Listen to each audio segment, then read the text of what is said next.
They put their lives on the line for our safety and freedom.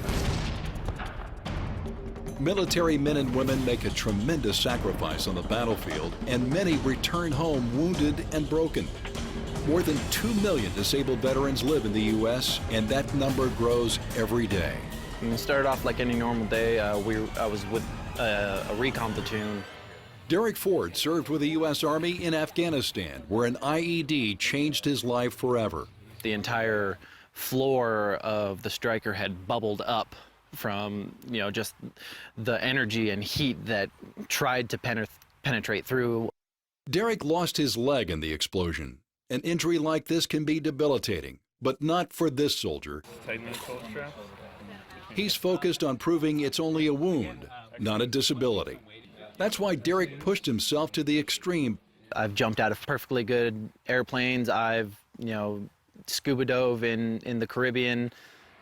Next on the list, climb a mountain. Mount Rainier, or as the folks around here simply call it, the mountain, provides one of the most challenging mountaineering adventures anywhere in the U.S. About 13,000 people attempt to climb it each year. Only about half that many make it, and on average about 2 or 3 die trying to make it to the summit. It is a challenge even for the most able-bodied climber. So Derek, here you go. Thanks. 2 other vets joined Derek in taking on this active volcano, including another amputee. Camp Patriot organizes the climb. The group specializes in taking disabled veterans on outdoor adventures. That's the beauty of Camp Patriot, getting them out trying something new or doing something they used to do, not knowing if they can actually do it. Micah Clark founded Camp Patriot. He's a veteran himself, whose strong Christian faith gives him a heart to help heal returning vets.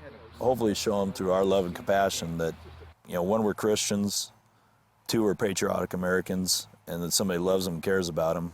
And that's the base to start from, and then you can open the door to possibly witness to them. God, we lift up Eric and Derek and Mag to you, Lord, and just ask you to surround them with your angels and protect them as they climb this mountain.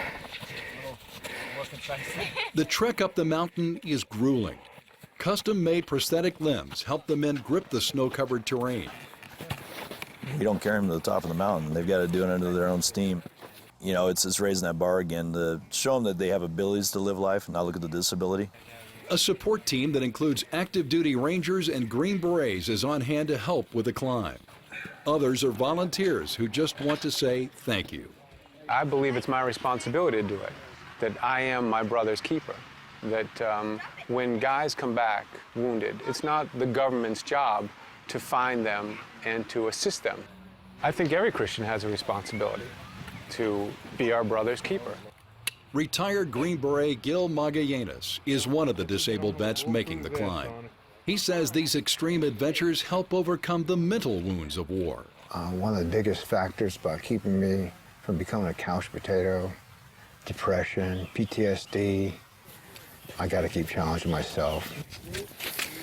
In this loose snow, you quickly realize it's best to find someone else's footprint and literally follow in their steps.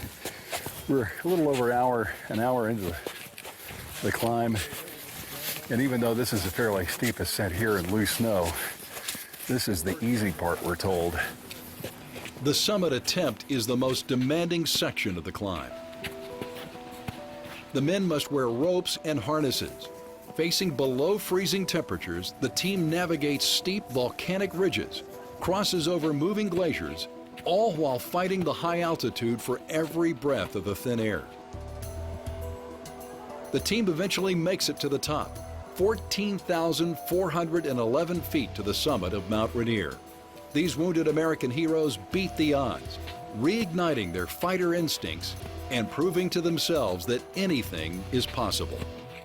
When you see guys with one leg stomping to the top, and then you think about what you can't do in life, and you see that, it really is humbling. And that's what allows them to earn back that was taken from them on the day that that bomb exploded or they got shot. I'm really glad that I'm out here, and I'm really glad that, I got to meet the guys that I've met.